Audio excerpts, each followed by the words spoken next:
You are entering ENC's Pod of Awesomeness. So here we are, Birdman. We're back. We are barely back, but let's just say barely back, shall we? Let's let everybody in on how you kept a legend, Shawn Michaels, the showstopper, the Heartbreak Kid. He's got other names and acronyms, I'm sure. You kept him waiting because you decided to try HB Shizzle. That's a new one, I think. No, it's not. He called himself. No. Oh. Yeah. Wow. Ask him Didn't about know it. that. Yeah. We will ask him about it. Ask him about his hair or lack thereof now. We'll ask him about his match at Crown Jewel. We'll ask him about, you know what I really want to get into, though, is his training at the NXT PC. I really want to talk to him about that. Yeah, I do too. I mean, it's obviously he's very passionate about it. And not a better guy to learn from, let's be honest, right? I mean, widely regarded as the best to ever do it. In my opinion, he was. So, I mean, you can't pick a better brain than his, right? Right, Birdman. But I mean, so we got Shawn Michaels for our first episode back. For the ENC Pod of Awesomeness is finally back after a hiatus. You know, we are now our new home. Yep, Westwood One Podcast Company. Yeah, that's where we are, folks. So you can still catch this everywhere you always did. All the same places. Dub Uno. Trying to make it cooler. So like WWO Podcast Network. Yeah. And also, we should probably do a little. I don't know if you call it housekeeping here. Maybe we should be remiss if we didn't say thank you to Mega Matt Hevia, who is no longer with us. He was our producer, and he was a big part of this podcast. He helped us before we even brought it to the masses, brother. He was there from day one, from the humble beginnings of ENC's Pod of Awesomeness, and we wouldn't be where we're at without him. He worked super hard for us, kept the crazy hours that we kept, and made sure that our show's gone on every single week. So wanted to put a special shout out to him and say thanks for all his hard work, and he will remain a friend. So yes, indeed. Yeah. And now we have one Ted Theodore. I want to say Ted Theodore Logan. I'm sorry, Ted. But so we got Teddy Boy's in the house with us now. Ted, jump on. Hello, hey guys. There he is. There he is. Yeah, Turbo Ted is in the building. What's happening? Ted Theodore Woods. That's correct.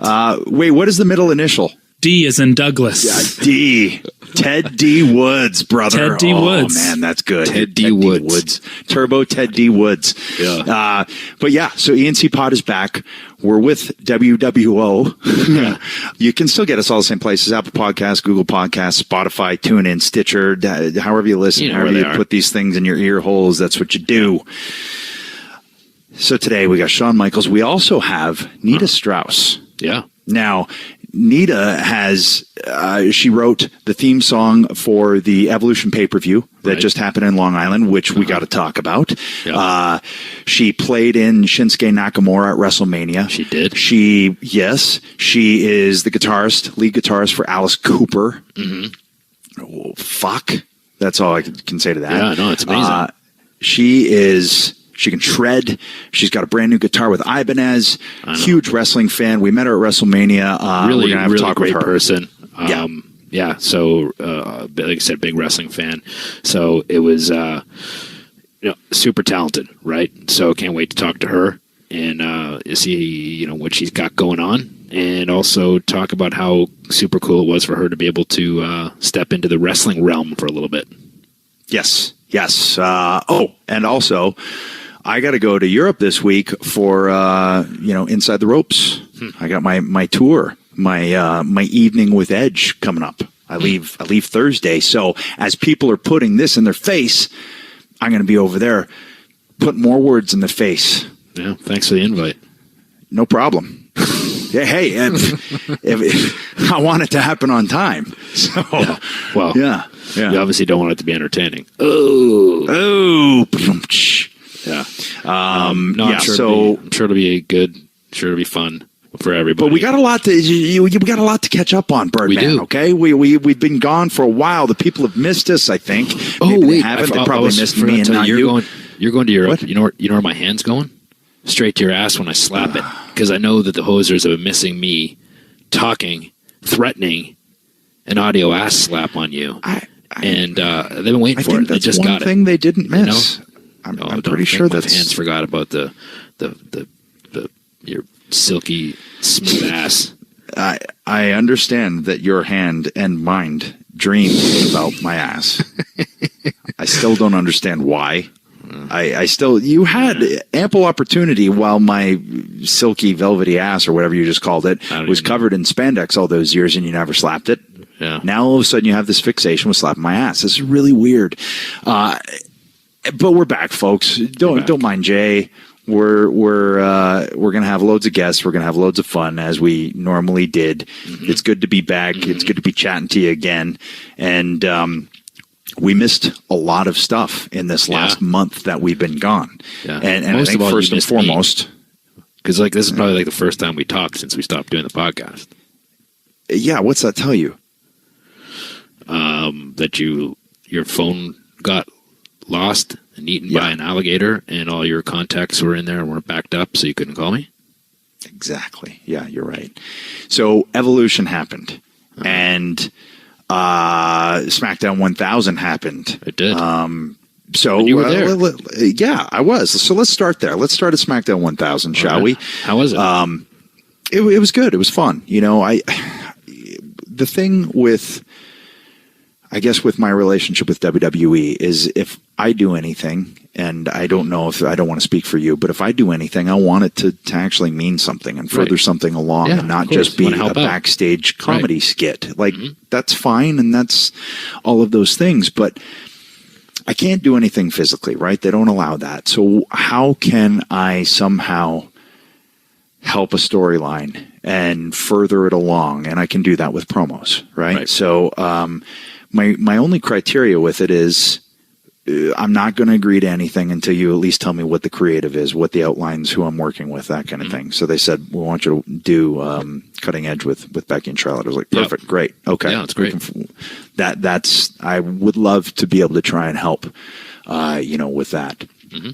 And it was a lot of fun. I think. I think you told a good story too, with you basically telling her that from your experience, you found yourself going down the same road as her.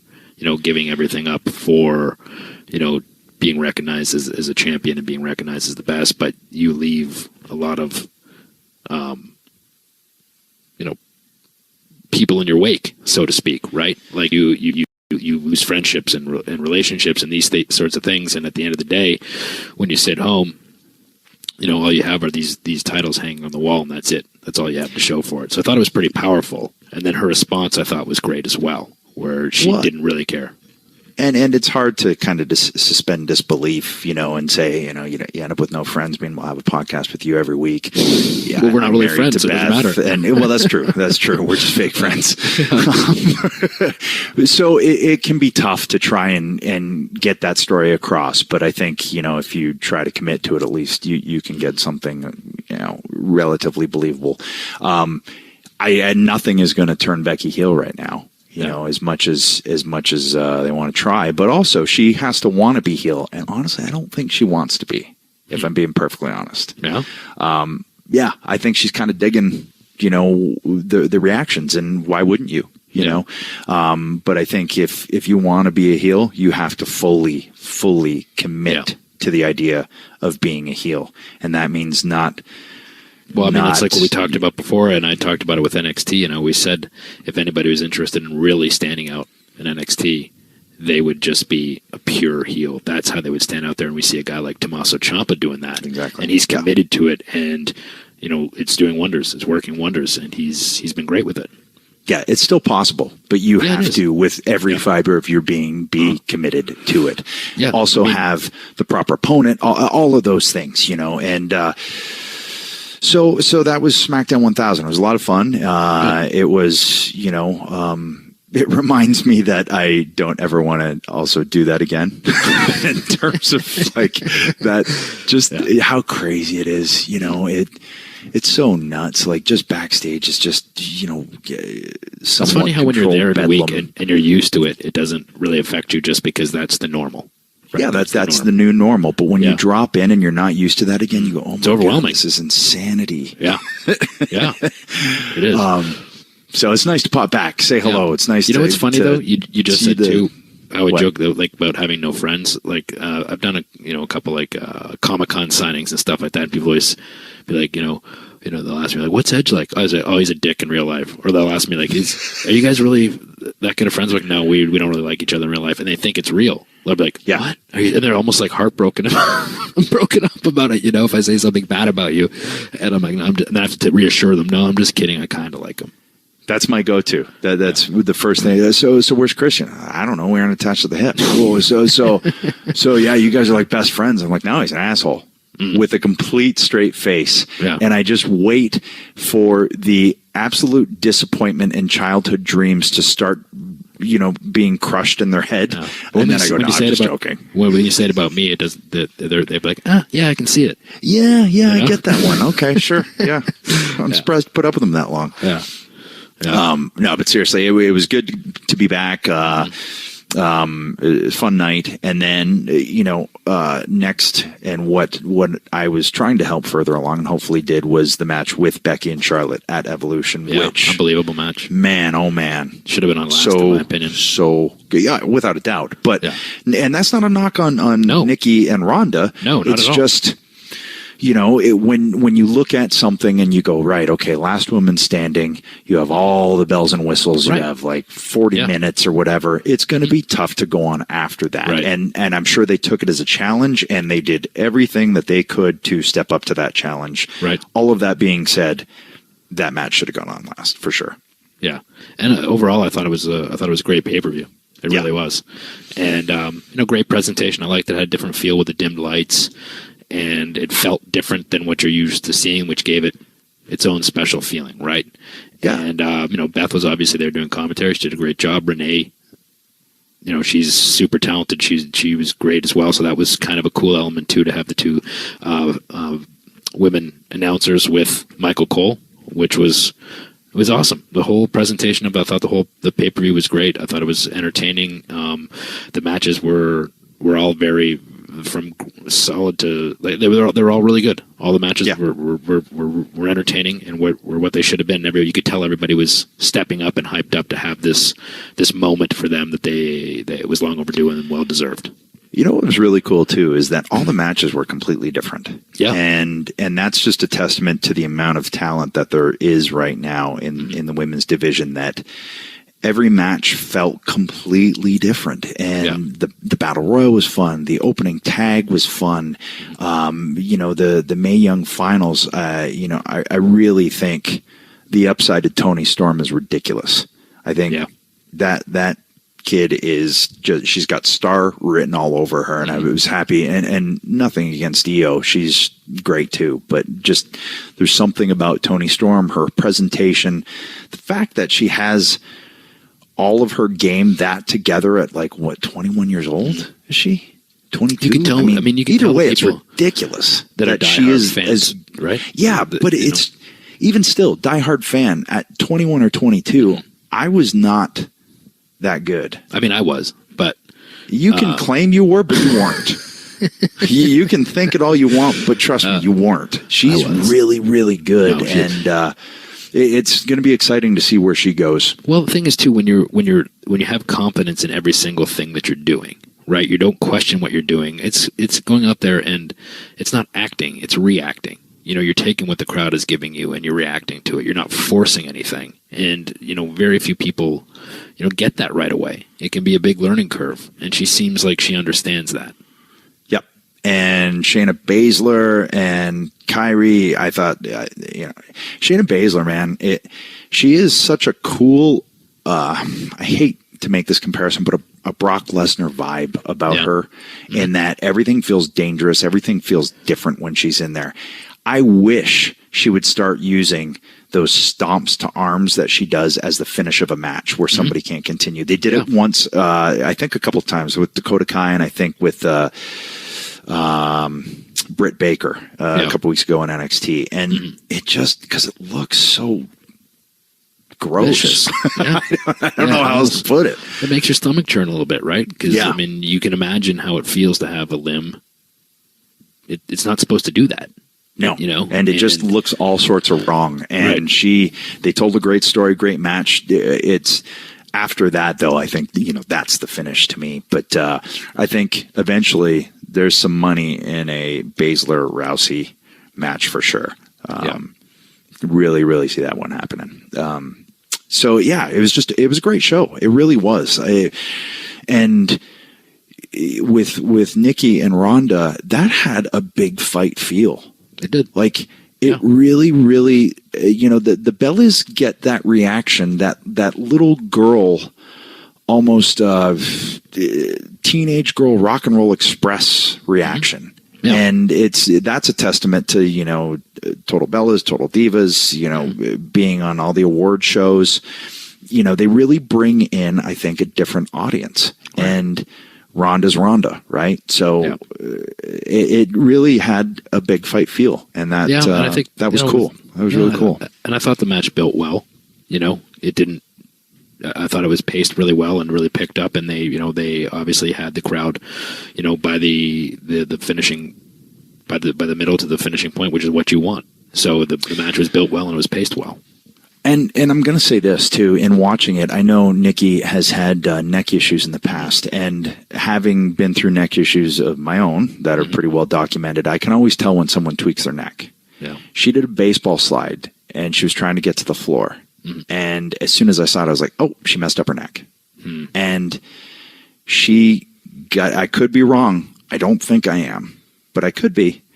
She gutted through about 5 or 6 more minutes of some gnarly bumps and some, the finish of the match after that. Mm-hmm. But if you watch that match back, watch when she goes to the floor after that, I have a feeling she tweaked something or got a stinger or something. Yeah. But kudos to both of them. Yep. And kudos to all the ladies, all the women, everybody involved. Great night. Everybody involved. You saw Trish and Lita come back. So you saw in the Battle Royal, we saw a lot of the women come back, and it was great for them to get that spotlight too. That they'd all worked hard to get it to that point. So it was nice that they all were able to be there and celebrate it and be celebrated. It's good stuff. So what else has happened? A Survivor Series is coming up. So you have all champions versus champions. Also, NXT TakeOver War Games 2, night before, November 17th. Undisputed Era against War Raiders, Pete Dunne, Ricochet. I don't even want to contemplate what they're going to try and do in that thing with all of that talent in there.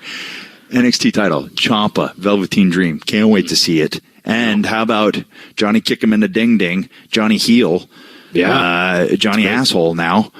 Well, I mean, it's good for him too, right? It's great. I think that you can only be, he's beloved, right? He had that kind of following where, people just had, they just liked him, no matter what, and he had that one thing about him, but when you get to that point where people like you so much and you're perceived as being such a nice guy all the time, you can only be a pushover for so long before you kind of have to snap and change and show a different side of yourself, or you just become, a pushover, right? So he's going to be a Johnny Onion.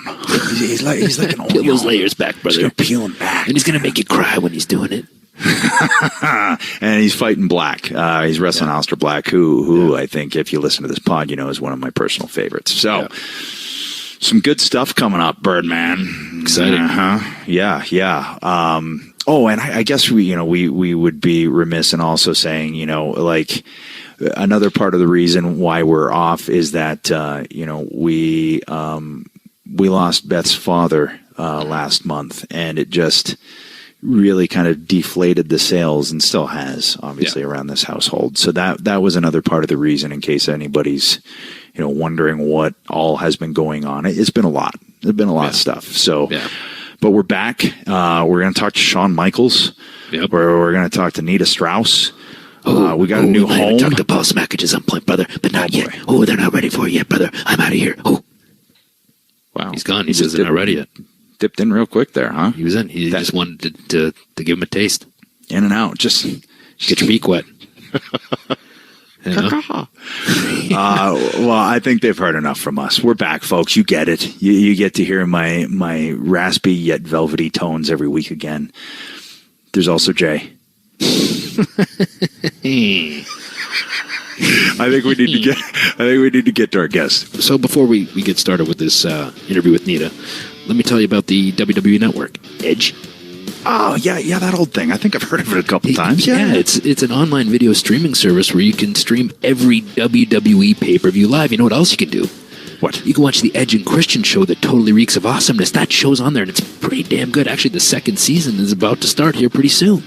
I heard November 26th. And not only that, but you can watch more than 10,000 hours of video on demand. Get a look behind the scenes with WWE's groundbreaking original series and documentaries. You might even hear my dog barking in the background. You can access it anywhere, anytime, on any device, including game consoles, TVs, phones, tablets, computers. And now, through November 19th, the special offer is just for our listeners, the ENC listeners, the hosers. New subscribers get a 2-month free trial when they sign up for WWE Network at wweNetwork.com/awesomeness. Wait. You're telling me that's 2-month free trial?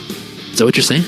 That's exactly what I just said. Ooh, it includes also the following pay-per-views. Survivor Series, that's this Sunday, November the 18th. Superstars of Raw and Smackdown clash for the ultimate bragging rights. And we're pretty familiar with this, right? WWE, tables, ladders, and chairs.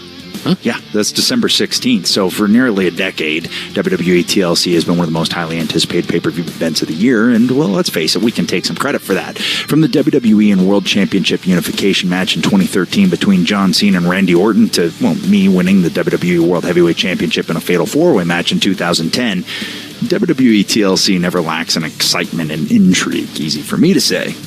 Right. And I'm pretty sure I've won a title or two that's on that network somewhere, too. Go check it out. Go to wweNetwork.com/awesomeness to start your 2-month free trial.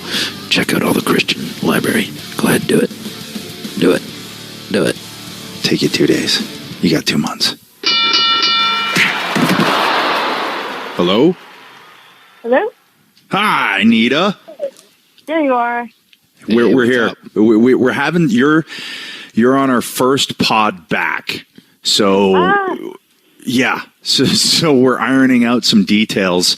But the timing couldn't work out any better, let's be honest, because this drops the same day your new album drops. Oh my God, that's insane. Yeah, it Yeah. didn't work out any better at all. Yeah, it really is serendipity. And so before we get into too much stuff, I'm a huge music geek, total music nerd, also a wrestling nerd. And I'm assuming, since you have so much involvement in the wrestling world, you're a wrestling nerd plus obviously a music nerd. So Big time. So I think first I got to get this stuff out of the way. I got to get the music nerd stuff out of the way. For sure. So who is the first band? Who is it that turns you on to decide that you got to pick up a guitar and end up being the first female that has an Ibanez signature series guitar?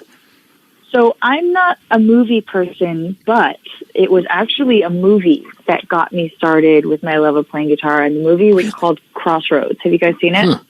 No. Is it the Clapton? Well, there's a song. Clapton has a song that song, but this is actually a movie that came out in the early '90s, and it was has Ralph Macchio, who of course is a Karate Kid, and I'm not going to spoil it because you guys haven't seen it, but in the movie, there's this Ralph Macchio plays a young guitar player who's on this journey to becoming the guitar player that he wants to be, and in his journey, he goes to hell, like everybody does on their journey at one point or another. And he battles the devil's guitar player. And the devil's guitar player is played by a guitar player named Steve Vai. And that was my biggest inspiration. Watching Steve Vai in Crossroads, I was like, oh my God, that's what I'm supposed to do with the rest of my life. And I was 13 then. And from that moment forward, I was just full speed ahead with the guitar. Wow, we're pretty similar in the sense that that one of my inspirations for music came from a movie as well, Back to the Future, when Marty McFly played the Enchantment Under the Sea dance. Nice. For me, that was the moment where I knew, and you can see where I'm at musically right now. pretty cool. Yeah, you went far. You went far. So I got to backtrack. So now Steve Vai is the person as the devil that turns you on to playing the guitar. And now so you're with Ibanez. Yeah, and I tried to emulate Vai, like in every, I was like, okay, what guitars does he use? What amps does he use? My best friend growing up, her dad had a guitar that Vai actually signed. Wow. And I would go over to her place because, my first guitar was just like a crappy little Squire Strat, it cost $99 and it came with an amp and a cable and a set of guitar picks and a songbook and, whatever else those little packs come with. But she had this beautiful red Ibanez that Vi signed. And I used to go over to her house and play this thing and, like, try to get some of Vi's, like, mojo in my hands.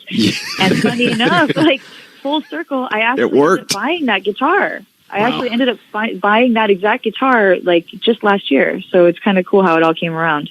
Nice. Yeah, so have you ever got his signature with the handle? Is it his signature series or did he sign it?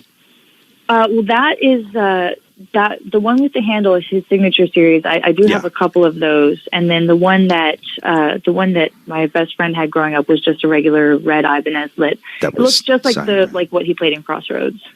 Nice. So in my head as a kid, it was that guitar, but obviously.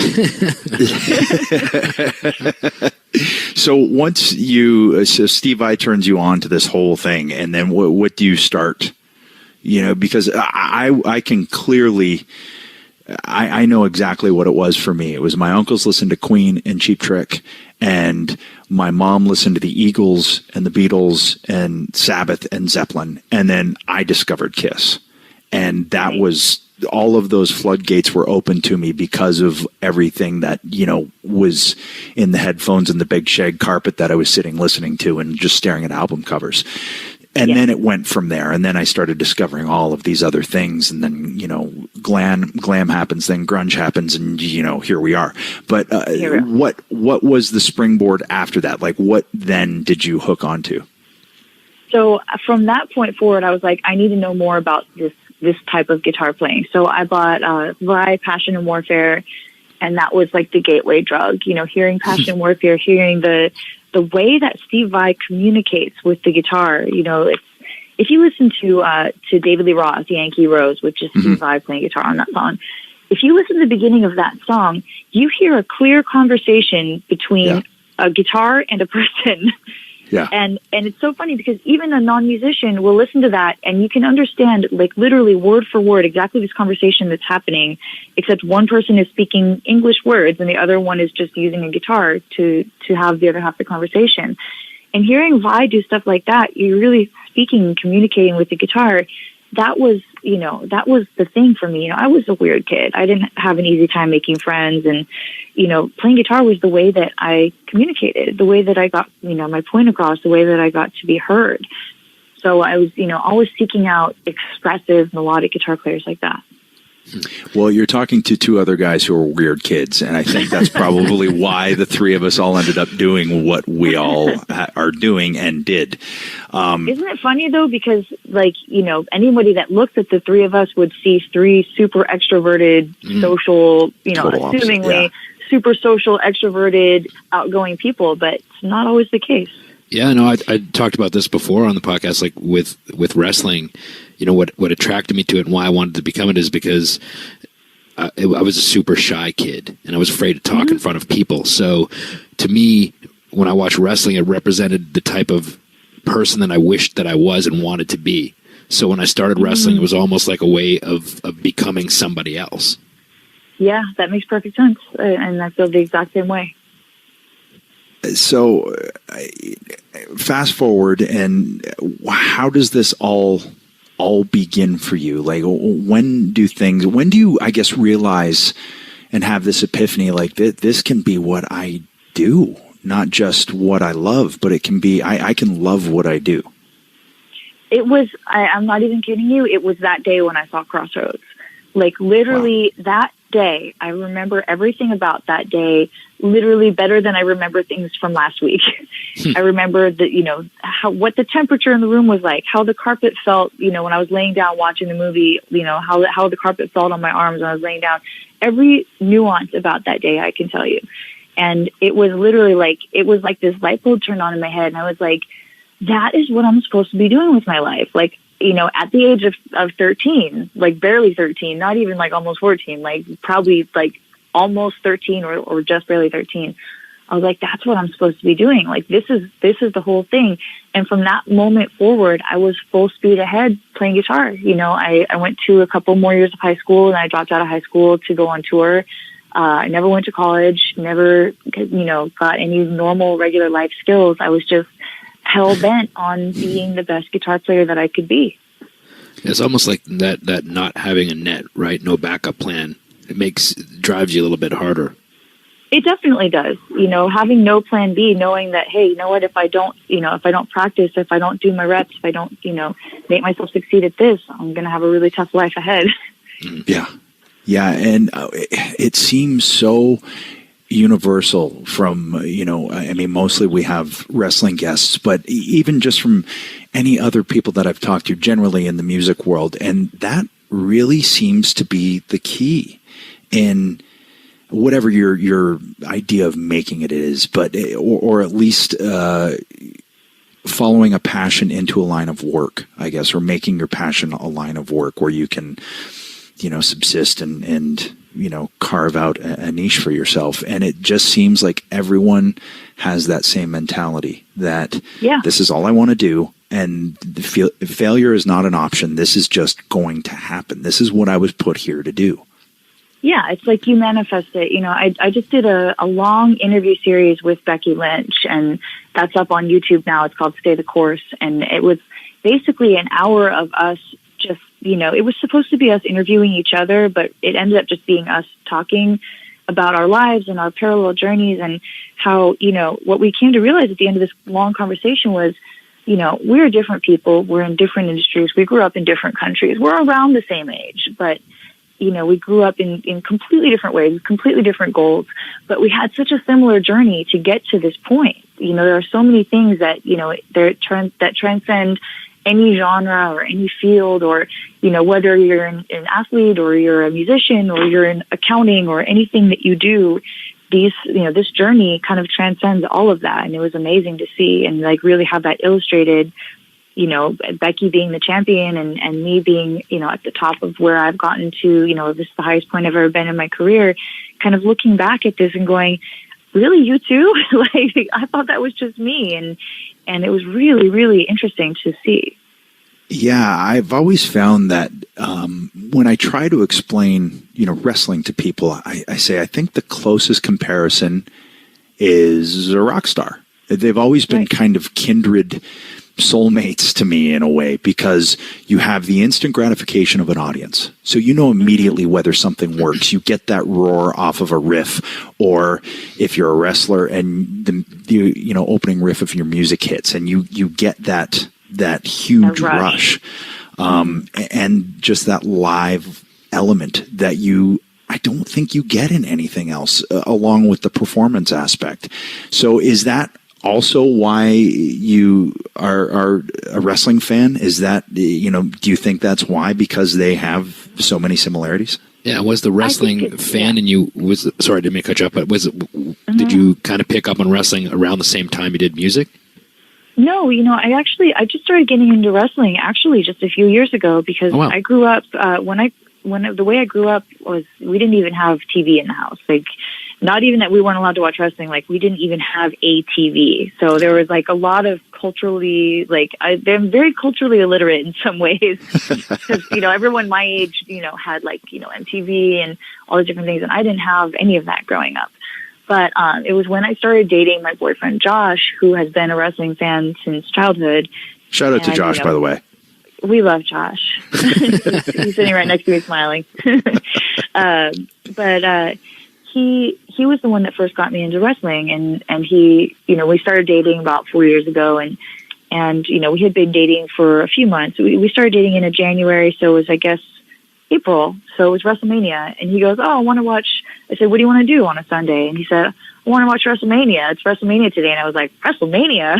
Like, I thought that kid stuff, as a complete outsider to the wrestling world. I was like, what do you mean you want to watch WrestleMania? Like, in my head, it was like he was saying, like, I want to watch SpongeBob or Teletubbies or something. And as soon as so the first WrestleMania I watched, I did not get it. I didn't get it at all. It was the one in San Francisco. It was the outdoor one where a lot of it took place during the day. Mm-hmm. And Sting came down and it was such a big deal and it was broad daylight and I didn't get it. It was a weird one. I did not get it at all. And, but we had gotten the network. He said he wanted to watch the pay-per-view. And I said, well, look, we can watch it for, you can get a 1 month trial on the WWE Network and then you can cancel it. So let's just get the network. We'll watch WrestleMania and then I'll cancel it before I get charged. So funny enough, the best laid plans, I put my card information and I pressed send and they immediately charged me the $10. There was no free trial. They immediately charged it. And I was like, okay, well, now we have this thing for the next 30 days. So why don't you show me some stuff? Show me what it is. Cause I didn't get that, but show me what it is that you like about wrestling. Cause I really like this guy. I want to understand what's cool about this. So he put on the Monday Night Wars series on the network. Okay. And that was my introduction to wrestling. By the end of watching the Monday Night Wars series, talking about WCW and WWF and seeing the storylines and seeing, Ric Flair and Hogan and Andre and Shawn Michaels and Bret Hart and everything going on during that time. By the end of that, I think it's like a 12-part series or something, I was completely hooked. And I've been a huge, huge fan ever since. It's interesting. I always like to find out what, I guess, like you said, the gateway is. What is the gateway drug? And for you, it was a documentary series, which is amazing, honestly. Yeah, and it really just... the Attitude Era. Yeah, and just how things have changed in terms of the backstage access that is available now. And I think... further proof that that's needed in order to see, kind of what's behind the character and the makeup of everything that goes into seeing this finished product on TV. And it's the same with a tour. Like, you guys are in the grind of it and people just see the end result. You guys out there looking like rock stars, shredding and doing your thing with Alice Cooper.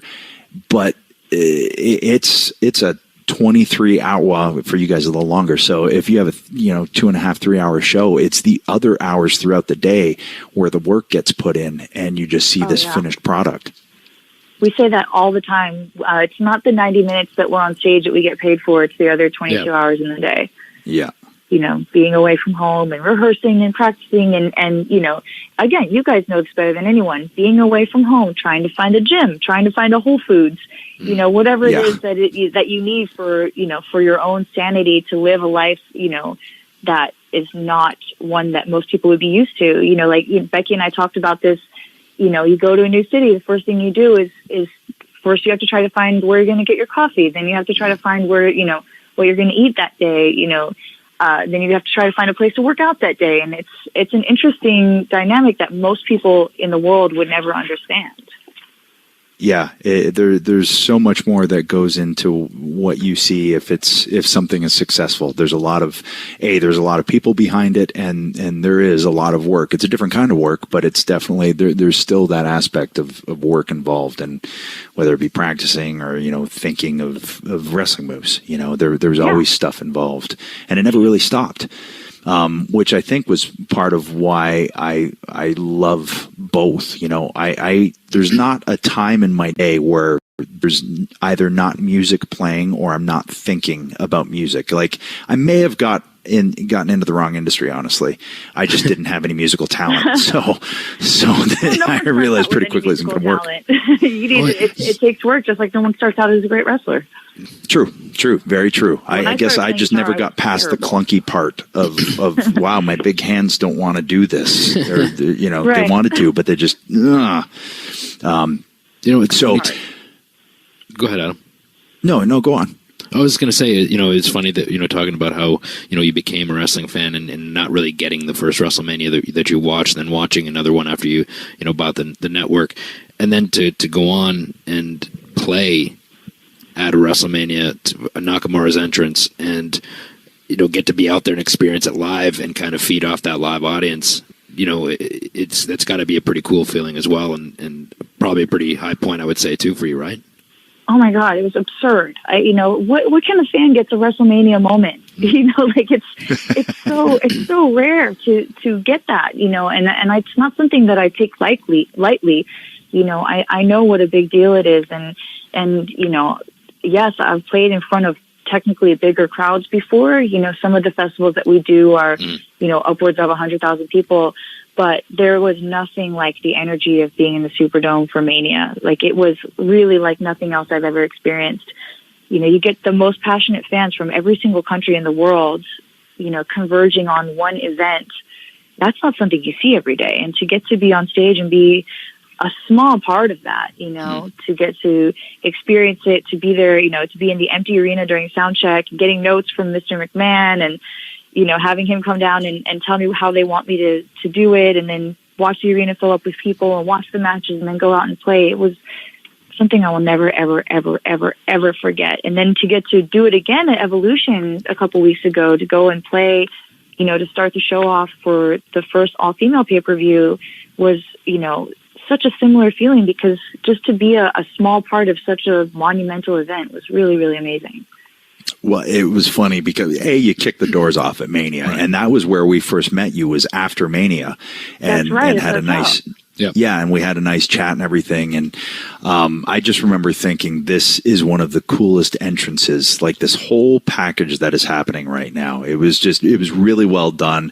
It was really cool, especially for the music nerd inside of me. But then, so my wife Beth is doing commentary for Evolution, and during the day I'm watching my two girls, and I'm dad, right? And she just sends me this little clip of you rehearsing during the day, and I was like, oh my gosh, this is gonna be killer. But I had no idea, that it was, a song, and it was you and Lizzie Hale, and just, it was so cool and aggressive, and just it kicked the doors down on this historic thing within our industry, and it really was the perfect way to just bust it down and show, okay, this is what tonight is going to be. It was really, really well done. And I'm so glad you say that, because that's what they wanted, and I'm glad to hear that we executed it. You did. You absolutely did. And I saw once Beth sent me that, I knew that was going to be the case, but it was still really fun to watch. And it did set the tone. Jay and I talked earlier in the pod about how that night felt different. Not only because it was the first WWE All Women's pay-per-view and everything, but it just had a different feel and a different vibe, and the tone was set right there. So that was it was really fun to see. I'm glad it wasn't, nothing against it, but some kind of poppy R&B dance thing. It needed to be what that was. Us too. I feel the same. And being backstage at Evolution was a completely different atmosphere from any of the other events I've ever been at. It was an atmosphere of triumph. It was an atmosphere of rather than like this ball of stress, like some of the other ones that have been backstage, it was like, we did it. This is our time. And it was really, really amazing. Yeah. And you have another song too, that is going to be the theme for NXT's War Games, right? November 17th.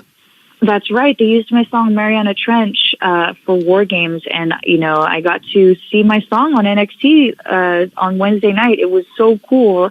I was just watching NXT like I do on Wednesdays, and all of a sudden, as they're walking up, back out of the ring, there was my guitar playing and Josh is drumming, and I was like, oh my God. Again, just as a fan, it's so cool. And the fact that, that Triple H and the music team at WWE, they're not going to put my song on there because they like me, the fact that they, as much as they do like me, and I think they do like me as a person, as a musician, they wouldn't use my song if it wasn't good and if it didn't fit. So, to hear them actually using it in the programming, not just like, hey, thanks, here it is as an aside, to hear them actually using it in the programming is really just such a monumentally cool thing. And I'm going to be there at War Games because it's in LA where I live. So Josh and I are both going to be there and cannot wait to see that. Well, and yeah, you're right. No one is going to sacrifice their own business just because someone's nice. You know, you have to be able to back it up with substance and with product. So, yeah, there's a reason that your song is there. So, and the new album comes out November 16th. Well, today, the day that this drops, is the day the album drops, Controlled Chaos. So that's right. How exciting is all of this happening for you? Like, November is insane for you. November is insane for me, for sure. It's definitely like, you know, especially if we count, you know, October 28th or whatever Evolution was. If we count that as November is like the craziest month of my life. Yeah, we'll throw it in there. And you're on the cover of, is it Guitar World? Guitar World. Yeah, right now. My magazine. Yeah, right now I'm on the technically the holiday issue, but it comes out this month, November.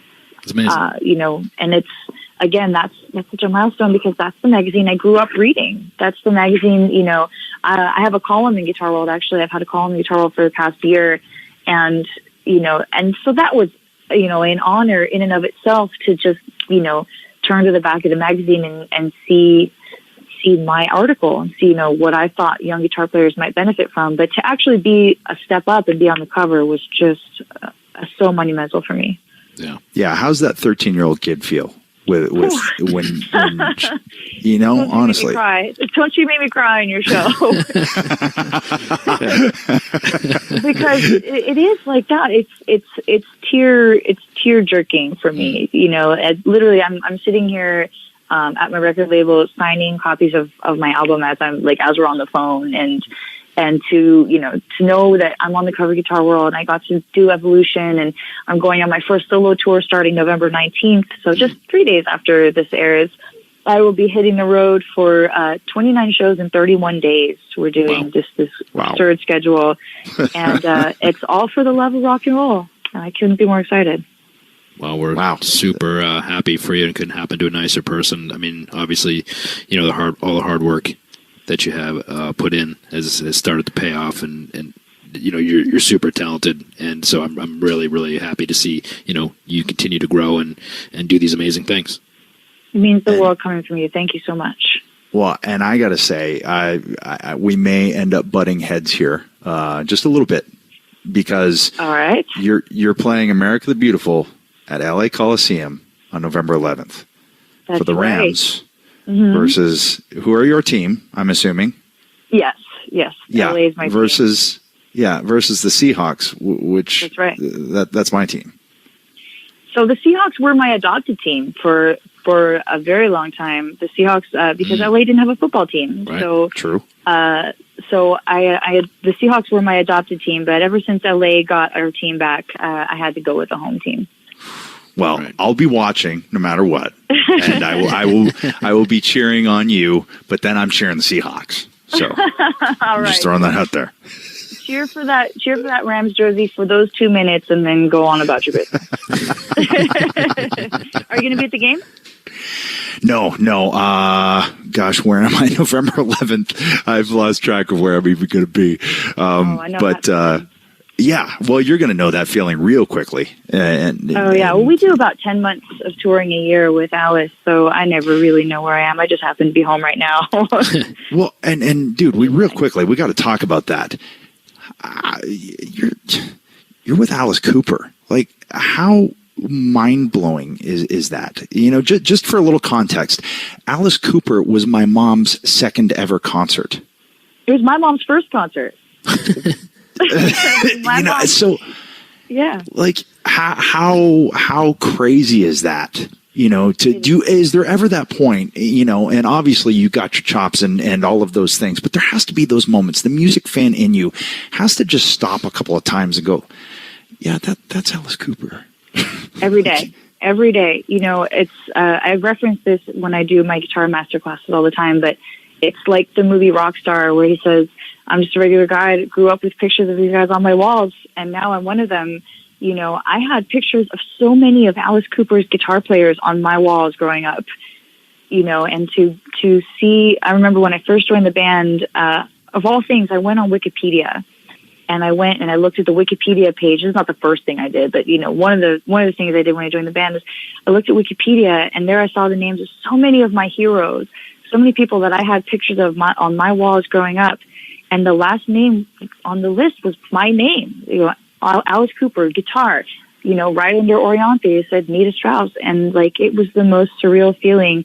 I used to play in cover bands around LA, and we would play Poison by Alice Cooper. And now I get to stay on stage with Alice every night and play Poison. And it really is, like they say in Rockstar, if you work hard enough and you want it badly enough, dreams come true. And, Rockstar is a movie. Rockstar is fake. It happened to me for real. So I never forget that. I never take that for granted, not for a single day. That's awesome. It's funny too. I was doing a Comic-Con signing months ago, and Alice Cooper was there, and I'm in the green room, and we ended up sitting beside each other, just small talk, and we're talking about sports. He's a huge, sports fan. We're talking about hockey in Detroit and Toronto and all these different things, and just like a regular conversation, two guys, and in my head, I'm just talking sports with Alice Cooper. It's like Did the you tell him craziest you thing. weren't worthy? He's like the nicest guy ever, Yeah. He is the nicest I would have. guy ever. Yeah. People do it all the time. He loves it. He'll hold out the glove like exactly how he does in the movie. He loves it. He's the nicest guy in the whole world. And again, it kind of goes back to what we were talking about earlier about playing a character, because man, Alice on stage and off stage could not be more of a different person. You see him on stage and he's threatening and mean. He pulls a girl's hair on the front row and it's just this sort of menacing evil character. And off stage, he is the absolute nicest person you could ever have the pleasure of meeting. Yeah. Well, it's really refreshing to hear someone that still maintains that inner fan, even though she's the lead guitarist for Alice Cooper. You have to. You have to. I think so. Lose that. I think so too. I really do. There even as if I look back on stuff that Jay and I did, when I teamed with Hulk Hogan, I'm like, what is happening right now? Yeah, I can only imagine. I was going to say that must be something for you guys. That must be exactly the same way. Some of the stuff that you've gotten to do in your career, you must have been like, oh my God, this is my life. The first time I ever wrestled Shawn Michaels, I was singing his music when he was on the way to the ring. In my head, I'm like, and I look up at the big screen, and I could just see a glimpse of me singing "Sexy Boy," and I was like, "Oh, I'm about to wrestle this guy. I better stop being a fan here and singing "Sexy Boy." So, oh my God! Yeah. See, I can only imagine that feeling must be like how I feel, exactly like that, because you must have had that exact same feeling of I've worked my entire life, and now I get to do what I love to do with my hero. Yeah. Yeah, it's very rare that people get to do that. And so it's always nice. And again, goes back to, it seems to be lifelong fans that are able to pull those kind of dreams off. So it's nice, amazing to hear that it also translates to other industries. But man, this was a great chat. This was really fun. And I know you got you're signing your new album. You're busier than we are this month, so I know you got to get to it. But it was great having you on the show. If you ever want to come back, you just let us know. The door's open. I will definitely take you up on that for sure. Yeah. Thank you so much. And I need some more inspiration, so I'm going to go watch Marty McFly shred at the Enchantment Under the Sea dance right now. Yeah. Super inspiring. Great talking to you. Thanks for stopping in. Thank you, guys. Thanks, Nita. Bye-bye.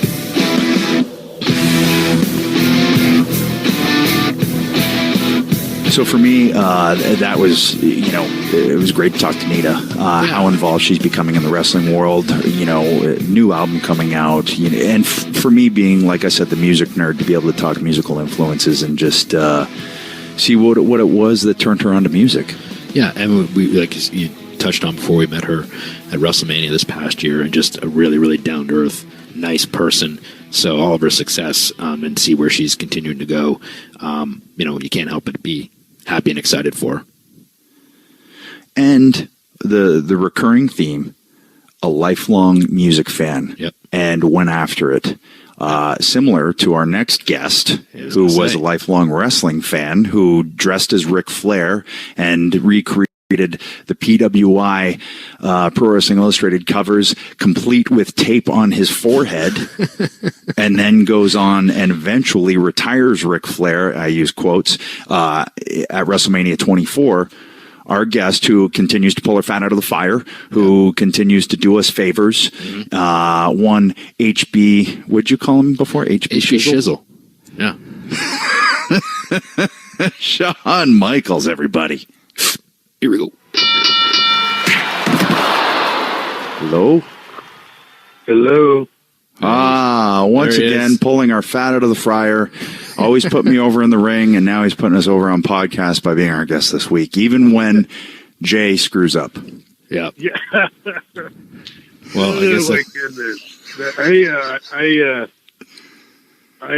He's way ahead of me. I couldn't get that stuff done if I tried, man. I wouldn't know what the heck to do. that's why it took me so long, because I didn't know what I was doing. But it's not Shawn's job. I know. Well, it's much like wrestling. I didn't know what I was doing there either. Somehow. Yeah. So this is our first pod with our new company. We're with WWO Podcast, which is Westworld One, or Westwood One. I said World, like the TV show. So we wanted to have you on as our first guest because we had you on the pod before, but we did Anatomy of a Match with you and Mick from Mind Games. And to be perfectly honest, and I'll blow smoke here, but it's true, we could have you on for every Anatomy of a Match through all the different people you worked. But we wanted to have you on to talk about NXT, how, that whole process and how you feel about that, what made you want to do it, and just really, really get into all of that. And, we figured you've talked about all the other stuff enough. You might want to talk about that. Yeah, no, that's fine. And so, yeah, look, and there's, I got nothing to hide. So whatever, nothing's off the table, you guys. So whatever you want, I'd imagine people would like to hear about that last match too, I guess. But, Yeah, no, that was another reason, obviously, was, huge news with you coming up. Was it the first match since 2010, like 7 or 8 years or something like that? Obviously, big deal coming out of retirement and, at the Crown Jewel event in Saudi Arabia. Of course, want to talk about that. How did you feel? First of all, I'm glad you made it out alive. Well, yeah, you and me both, man. Yeah. That was obviously the goal, but it was. So on one hand, I was happy that I was happy with my mobility and all that, but I'm still feeling it today. It was, as you don't do anything for a long time. You're anxious. You don't know what you don't know, and I haven't been. I literally have not been in the ring for 8 years, and so you wonder if. If anything's still there, and thankfully I could still do, the few things that I do. So you hadn't been in and had even tried to have a match or anything in the PC or you got in the ring and warmed up. You just kind of went in. No. And I had every intention of doing it, but our schedules got so busy. Only you could do that, by the way. Yeah. Here's a funny story actually that just reminded me of that. I was, and obviously I haven't been in the ring since 2014 at this point, but there was a few times where I was hurt and I was gone for 4, 5, 6 months, whatever it was. And I remember I had just come back from an injury and I was having a one-on-one meeting with Vince in his office, and we were joking around about something. And he actually said to me, this is probably one of the biggest compliments that he's ever given to me. He said, "You and Shawn Michaels are the only two people I've ever seen come back from having time off and never look like you missed a step." And to me, that was and I obviously never miss a chance to put myself over, which I'm doing right now. But that was, that was just something I remember that stuck out of my head that he said about you. And it kind of holds true, when you just have a God-given talent to do this. Like, you can't teach the things that you do. I say the same thing about Randy Orton. You can't tell people how he does the things, and I feel like it's very much the same way with you. Yeah, well, and I'll tell you what, Vince was 100% confident, this whole time, as per what you just said. And I told him, I said, geez, thank you. But at the same time, it was a little easier to believe when I was 35 and I was coming back after 4 years. And I said, geez, it's been 8 years and I'm 53.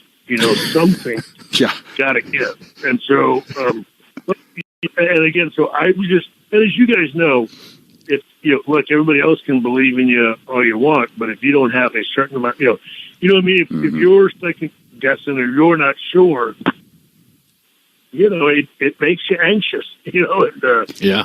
So well, and that's when bad things happen. That's when that's truly when something is going to happen. But you talked about 8 years off, and muscle memory is one thing. But picture not getting into the gym for 8 years and then getting back in and doing squats. You would be wrecked.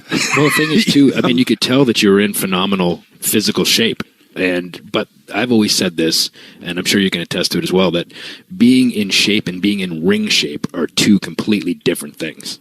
Yep. And as you guys know, you can't, you can do whatever you want, but nothing prepares you for that. Thankfully, it was a tag team match, you know what I mean? So that was a huge advantage. Obviously, it didn't help Hunter get hurt, but he's, like the crazy man he is, he's still going through his stuff. And again, thankfully, there's no way you're going to be slower than the 300-pound guys. So, I think I might be. Well, I guess that's the whole reason I said yes to this, because it seemed like if there was going to be a way, this would be the perfect dynamic. That you know what I mean? That all these elements together, those guys with the experience. We've got a lot of plenty of bodies, plenty of people to do sort of their signature stuff. Everybody play their greatest hits, and we should be okay. Yep. Well, that's the thing too that I find different about what we do, wrestling, rather than other sports. Where people are like, oh, I can't believe he's coming out of retirement. He said he was retired and this and that. Well, the thing is, a lot of what we do is more than the athleticism you see in the ring. It's character based. There's a lot of equity over the years built up in those characters and what people want to see. Whereas with other sports, like say a hockey player just decided after 8 years, you know what, I'm going to put the skates on and come back just for one game and play a game. You're probably going to hold your team back. You know what I mean? Yeah. But with the character stuff that you can do, like you said, with signature moves and things like that, it doesn't necessarily need to be a classic match to be great. Right. Yeah. As long as you can do, and that was my biggest. The biggest question was the nip up for me. You know what I mean? Like, can I make that? And I had new braces on. I mean, my the braces that I had are, not, they're non-existent anymore. And so I had to have new knee braces on, and so that was really the $1 million question is okay. If I can make the nip up, everything else, even if I got to drop the elbow, you practically just fall off the top rope. Drop the elbow, like falling off a skateboard. An elbow fall. Yeah. So obviously you realize you're working, Taker and Kane. You're teaming with Hunter. So it's DX versus Brothers Destruction. It's first time ever. So you feel good about that scenario. But how do you feel when you realize Hunter's injured?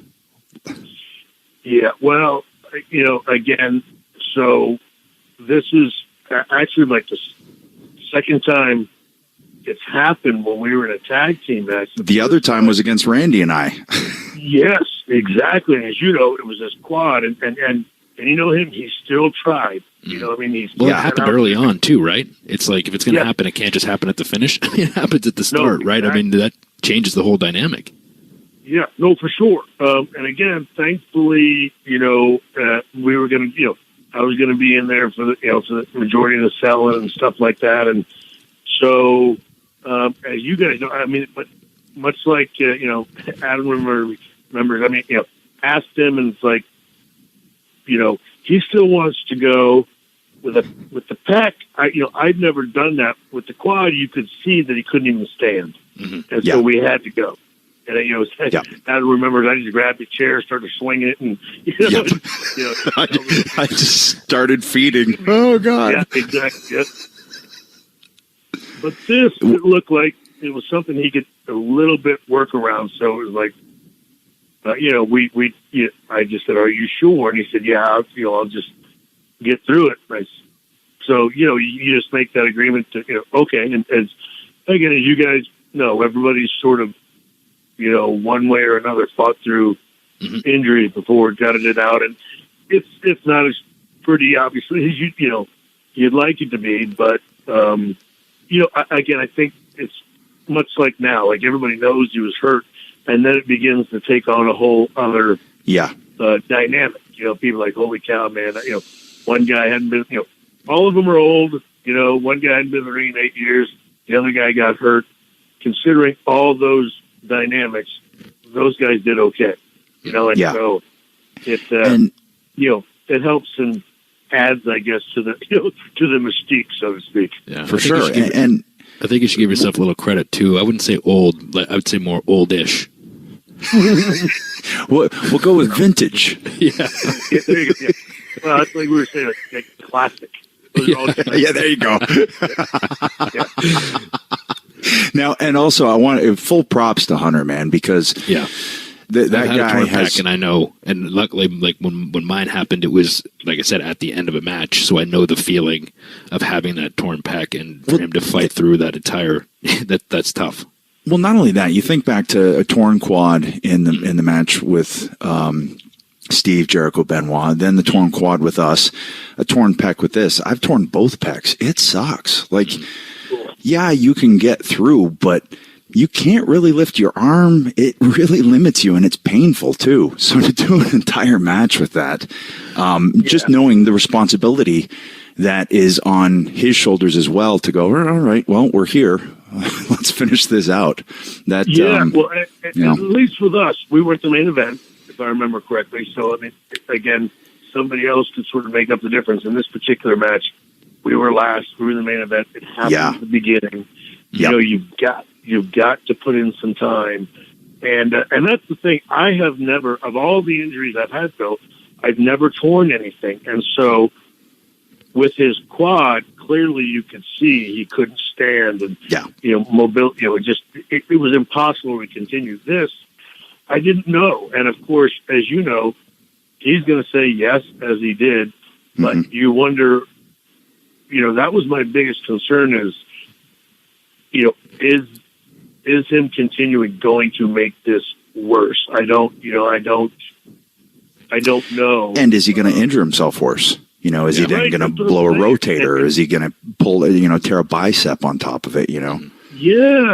Well, and again, and he's not going to tell you. He's going to say, yes, I can get through it. And so it's really trying to figure out. Again, it's one of those things like, do I grab a chair and just start swinging, and just forget about this and get him out of here? But he was adamant about it, and so, I sort of knew where we were going, that I could take the bulk of it if he could just sort of, get through even a couple things of the comeback, and so. But it is, it's a huge question mark. You're still not sure. It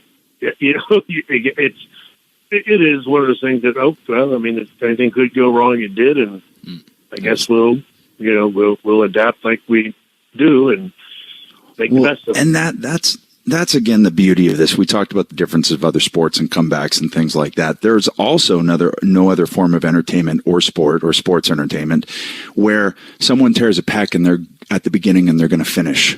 They're going to be on the sidelines, or they're going to go, if it's theater, they're going to go off stage and they're going to miss 6 months worth of plays or 6 months worth of games or whatever. Instead, it's we'll get it fixed after. Right?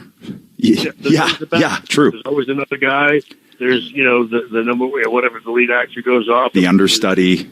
Yeah, exactly. But not this. We can't just run down another Triple H.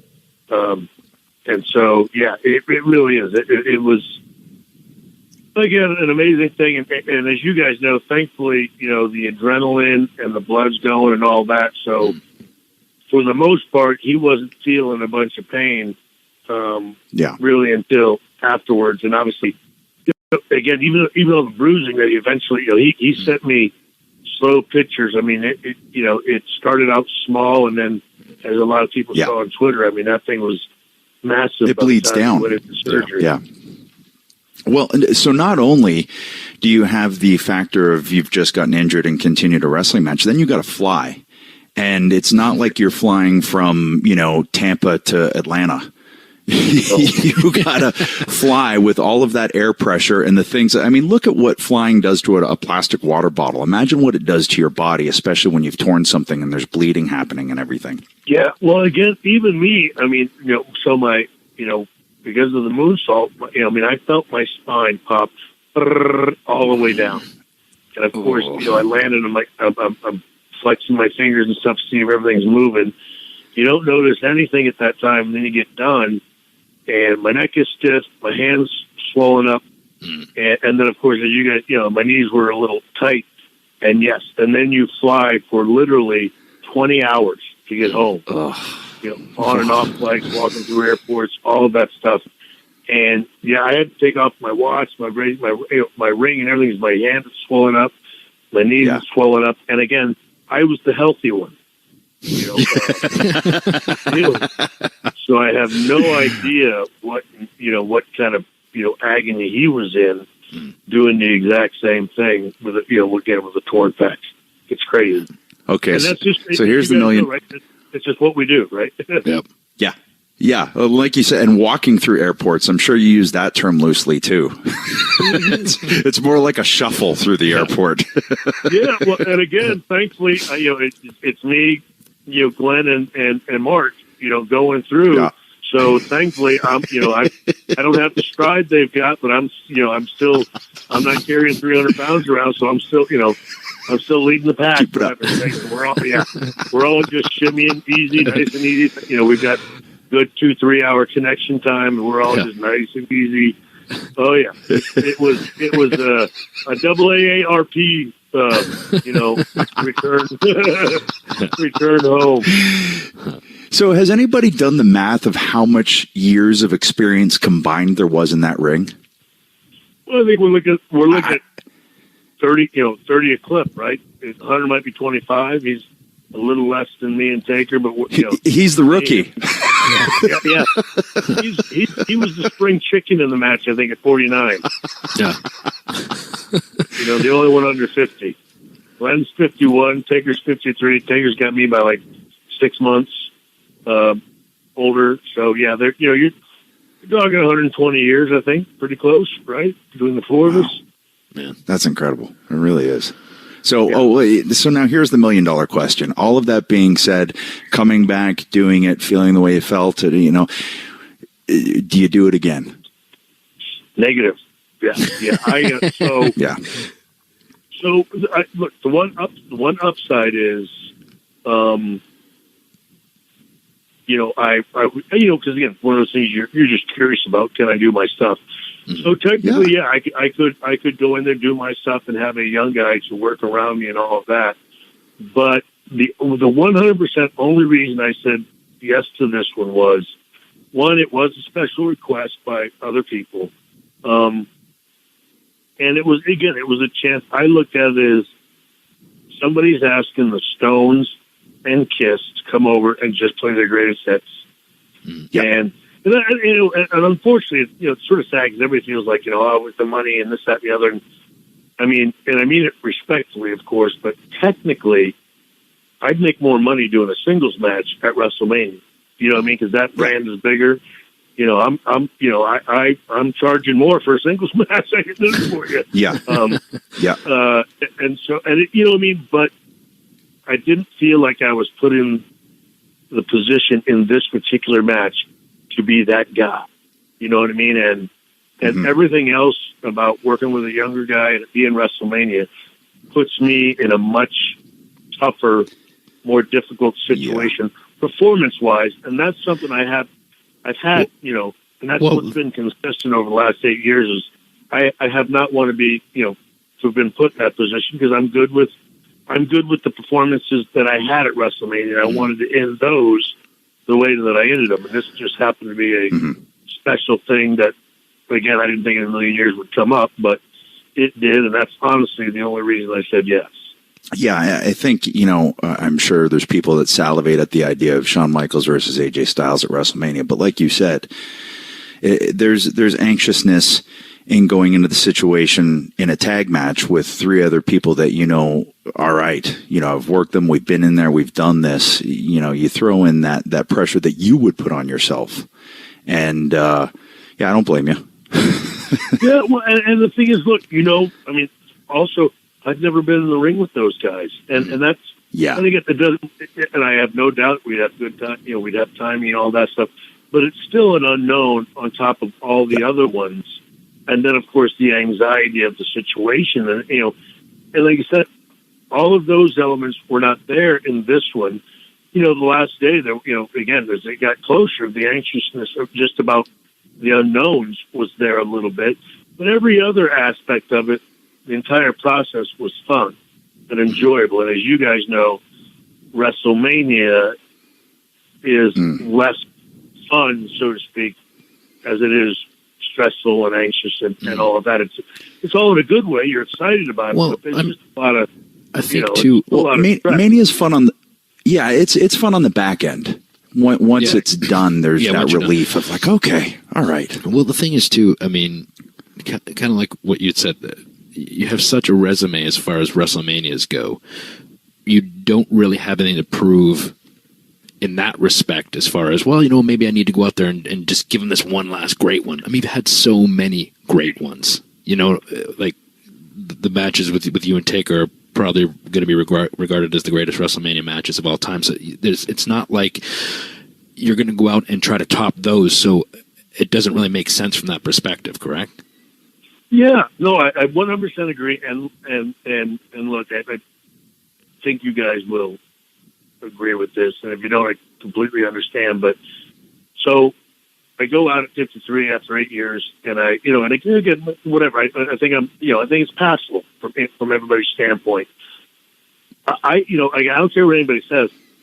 Like when I came back, in 2002, I mean, I was, people saw my first match back, and they went, okay, and they immediately, I mean, it took one day for them to go back to holding me to the standard that they held me in 96 when I left. You know what I mean? And so that's the only thing is that, and I don't mean it, it's a good problem to have, but they don't hold me, because I wouldn't get held to the same standard that Flair gets held to.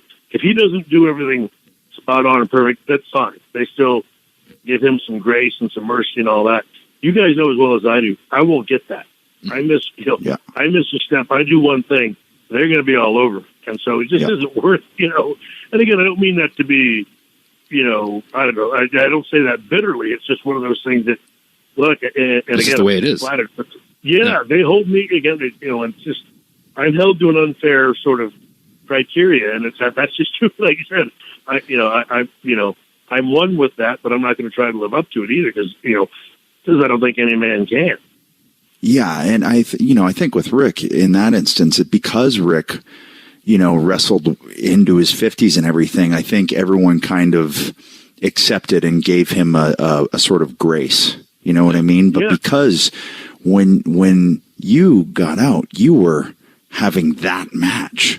You know what I mean? So that is the standard, and that's what everyone will expect or want, and that's a lot of pressure. Well, it's hard, and you guys know that when all that's there, it takes a lot of the enjoyment out of it, and just doesn't seem to be worth it. And no amount of money is, if you ask me. Yeah, and if you had waited until after Crown Jewel to shave your head bald, you could have maybe come back as Shawn Michaels' older brother, lesser-known older brother, much like Sylvester Stallone's brother or something that didn't quite get the like run. Frank brother. Stallone. There you go. The Heartbreak Man, Shawn Michaels. Yeah.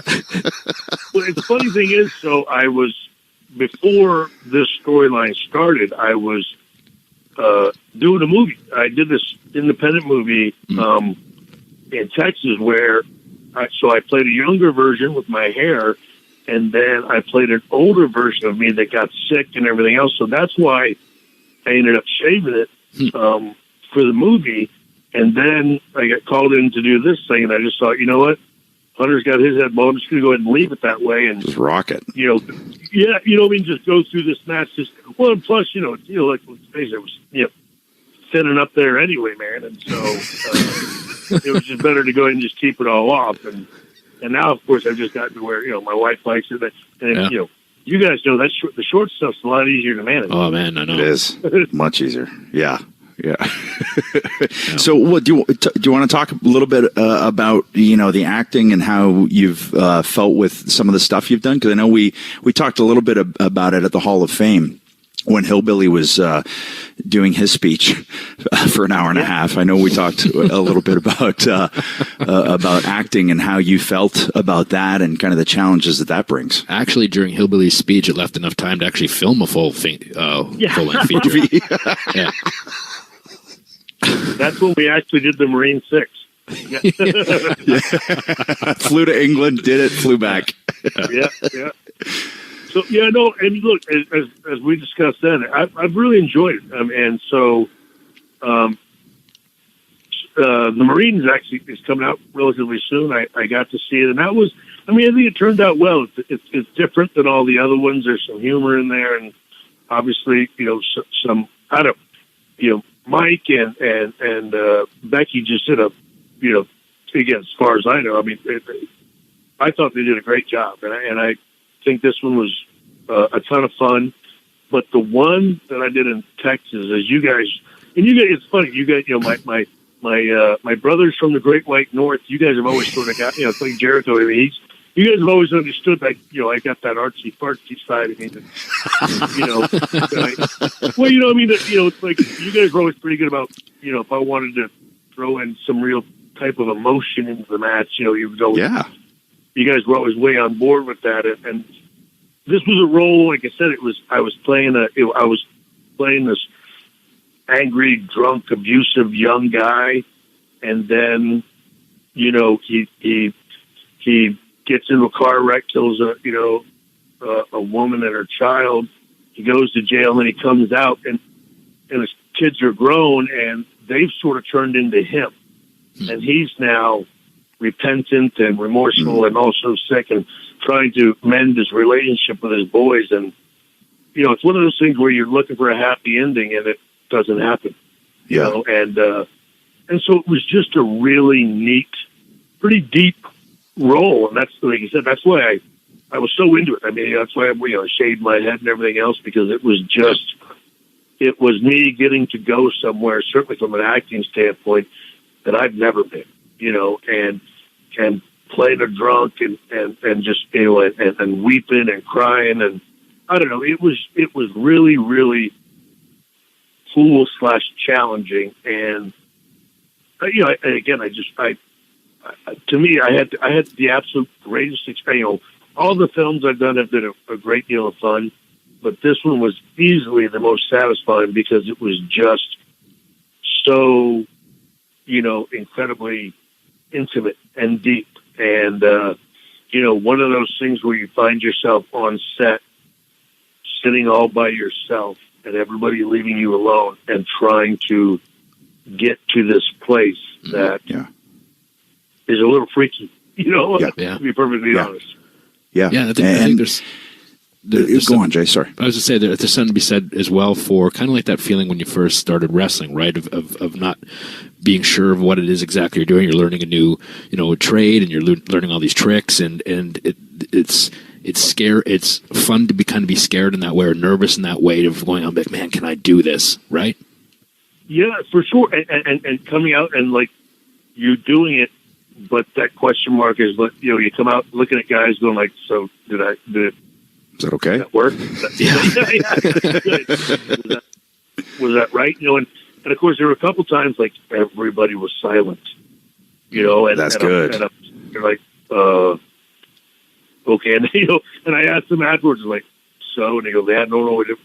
We just didn't, again, it was one of those things where they were like, no, we just didn't want to say anything to you. It was pretty heavy. And so, you're looking for feedback, but they're afraid to give, they're afraid to say anything for fear they might take you out. It was really, really just a really different experience. And so, like I said, I don't know, that may never even see the light of day for heaven's sakes, but it just the opportunity to do something like that, and as to challenge yourself to see if you could sort of get to this emotional state when really in everyday life, I'm a wonderfully happy dude.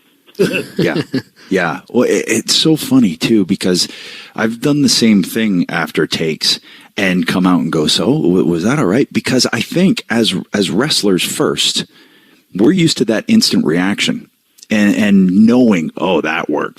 Did you hear that crowd? Yeah, right? I mean, it's just right there for you. And we're trained that way. We're trained to listen so much to the audience that audience isn't there, and you go, well, I think that was okay, but can someone just reaffirm that for me? Because I'm not entirely sure. There's no crowd to react. Right. Can I get a nod? Can I get a smile? Can I get a way to go? Anything, yeah.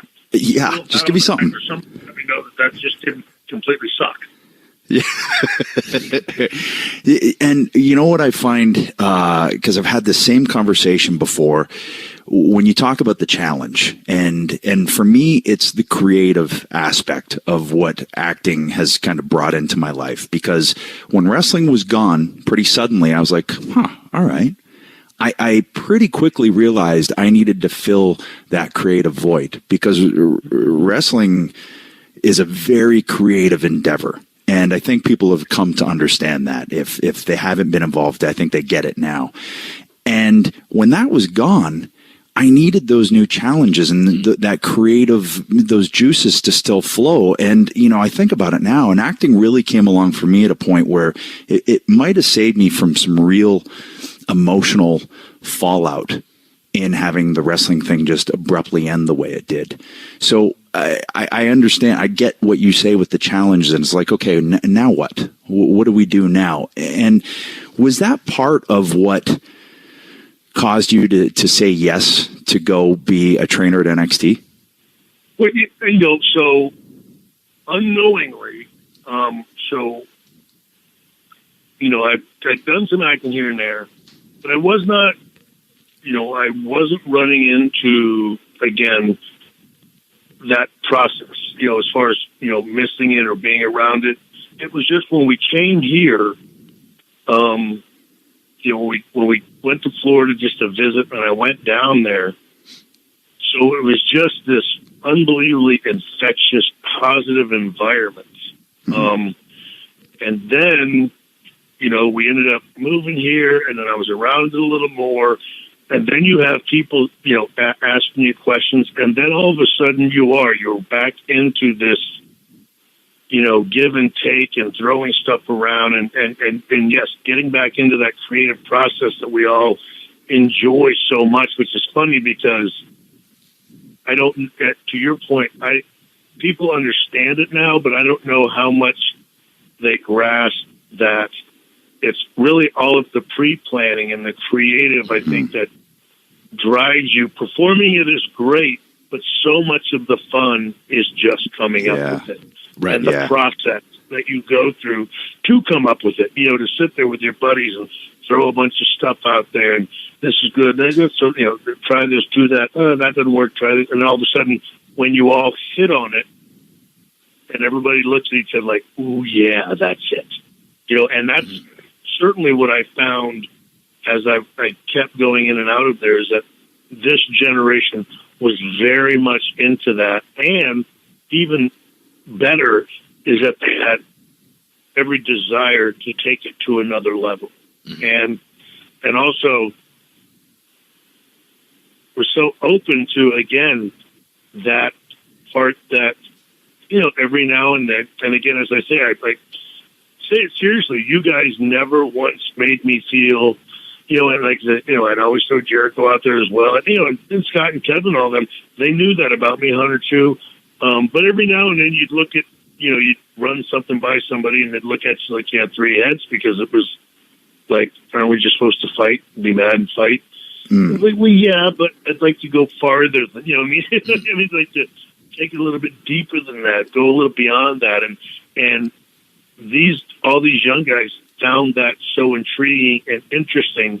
And that's, I think, what hooks you, is when you see them wanting to go to those deeper, more powerful levels. And again, as you guys have come in and spoken, certainly to my guys, you see that how into it they are. and how open they are to, it's like when they said to both of you, it's like, well, it's just so neat. All you guys have sort of been to that level, all sort of have this one thing in common. They all notice that. And so it really is when they see it and they recognize it and they want, and they embrace it and want to go there. Yeah, it's hard not to want to be around that on a regular basis because, one, you're filling you're filling a role, but more importantly, you see them really desiring and passionate about, learning that. And that's hard not to enjoy being around. Right. Yeah, it was funny when I went down to come and talk to your class, and unbeknownst to me, I was saying stuff, and they were like, "Yeah, Shawn has said that exact same thing, word for word." And we didn't talk about it. I just went in and started talking about, the mindset, and sure enough, I just repeated everything you've already said to them over the years. Yeah, no, but I mean that's the thing. But both of you did, and again, that's as you guys know, you be a parent long enough, you can sit there and say something to your child a gazillion times, and sometimes they'll listen, but other times they'll just phase it out. But when they hear it from someone completely different, objective, they know you haven't talked, it's confirmation for them. You know what I mean? And it gives you credibility as a parent, and that's what all this did. And again, I always chuckle that, again, since you guys have come in, every once in a blue moon, one of them will say, like, yeah, I texted you about that, or same with Jay. It's like, I went ahead and ran it by him too, and he liked it, or he had an idea, and you know what I mean. And so I think that as you guys know, it's hard not to enjoy being around that. They all will, again, they reach out to you guys, for them to know that you guys are available to them, for them to take advantage of it. It is, as you guys know, our generation's I think we're a much more open, more inclusive, more giving sort of generation than the ones that were sort of before us. Right. That might have been a little stingy about the info. And so it's, they see that, they notice that, they enjoy it. And again, they understand it, like, hey man, my way doesn't necessarily have to be the right way. There's versions of it. Run it by Adam, run it by Cena, run it by Jay, run it by Austin, and find your little niche within all those different ideas. Exactly. Because you don't want to be a redo of me, you don't want to be a redo of Edge, you don't want to be a redo of Christian or Steve or anybody else, but there's elements of all of us that you might be able to put together that defines you or makes you stand out in a way that's going to be different than everybody else. And, trying to find any originality nowadays is pretty dang difficult. It is hard, and that's what I really enjoy about NXT right now, is that so many different characters, so many different, not just builds, not just looks, but just the character aspect. And I want to go back to what you said about, going deeper and making a match have some more meaning. And, without that mentality, we don't get that moment of you in the corner setting up for the super kick on Rick. I mean, that's a moment. How do I put this? So you have this character who is, arguably considered the best of all time against the other guy who's arguably considered the best of all time. And there's a relationship between them. And the one guy lets his guard down and pours his heart out and says, "I'm sorry, I love you." And I've never seen that happen in a wrestling ring before. And that touches on that deeper story that can be in there, and also this kind of macho thing to let that out. But it lets people in. And that I see fingerprints all over in NXT right now, because I know it's subjective, but I'm enjoying NXT now more than I ever had and have. So I see your fingerprints everywhere. I see it like with the guys like Johnny and Tommaso, and how cool is it to see these guys and girls, take this stuff and just run with it? Well, and It is. Again, I'll go back to again. It's maybe not quite, because you have to say not quite, but it's like your children. You know what I mean? When you see them accomplishing something and doing something, and they come back, and that look is on their face of like, holy cow, we just did something special. And as you guys know, so we all started, it's sort of like this evolution, right? I mean, all of us at one time went through this process of we want to have the best match on the card. And again, we're going to steal the show, stop the show, whatever cliche word we used. And then all of a sudden it became very performance based. But then, and again, I just know for me, all of a sudden I started to notice like, okay, it doesn't really have to be performance so much as it is a moment. You know what I mean? Something that takes people back, something that engages these people in the heartstrings, something that touches the kid, the wrestling fan kid in them. And that's when I think I really began to see this stuff very differently. It's still based on performance. You've got to perform all that stuff well, but that's a physical aspect. You've got to take it to the emotional aspect. And to do that, you've got to engage them deep down in the heart. Again, we've got our audience is mostly men, whatever it is, 18 to 35-year-old, and on the surface, they're all very jaded and whatever. But inside, each and every one of them is the same as we were, right? Is a wrestling fan that saw this stuff and fell in love with it. And that's what you start to begin to learn to engage is them emotionally. And all of these guys that are in NXT, they can all perform. I mean, they're in NXT because, Hunter went out, Regal went out, Canyon went out, and they found all these great performers. So you get all these great performers in one place. Well, now the only thing to separate these great performers is engaging those people on an emotional level. And as you guys know, it's easy to say that. The hardest thing is to get them to take that chance. It is, will you trust me to have your I love you moment? Go ahead, and it's going to feel weird. It's you can hear a pin drop into place. And understanding that they don't always have to be making noise to be in. Yes. That is so important. And that's an uncomfortable point, right?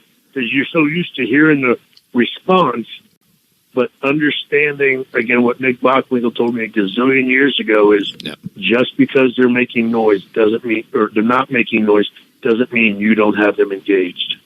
Mm-hmm. And understanding that, and again, watching them take that chance, watching it work, and then that light bulb going on and going, aha. Well, I mean, on the flip side of that too is, and what we're talking about here is light bulb moments, right? We've all had them where it's a process to get to that point. And on the flip side of what you were saying, what Bockwinkel said, I found it, and when I came in, I talked a lot to the guys about these sort of things too, where people, performers started to rely on the big moves, and then you'd hear like a holy shit or this is awesome chant, and you get that reaction from a big move, and you hear, oh, they're making noise, that means I'm over. It doesn't necessarily mean that. It means that that's what they're conditioned to hear when they see something like that. It doesn't mean there's an actual investment in you as a character, and that's the difference, trying to get that emotional investment. And when you figure that out, everything else, it just makes everything else that you do easier. Yeah, well, no, look, we had to sit there and go through, and that's the great thing now is that, as you guys know, everything is filmed. And go through, match after match after match, and have to sit there and point out, okay, listen, what are the people chanting? And they're chanting, this is awesome. And I have to look at them and say, it's not. Mm-hmm. It's not awesome. That is, it's, you know what I mean? And to again, to try to get them to trust you and take that chance to go, look, they're saying that because it's Pavlov's dog. They hear the ding and they go to the theater. Ding and they go to the theater. But that isn't, you don't have them engaged, and emotionally. And to try to then begin to show them later on where they do have them, but they're not chancing anything. And you know what I mean?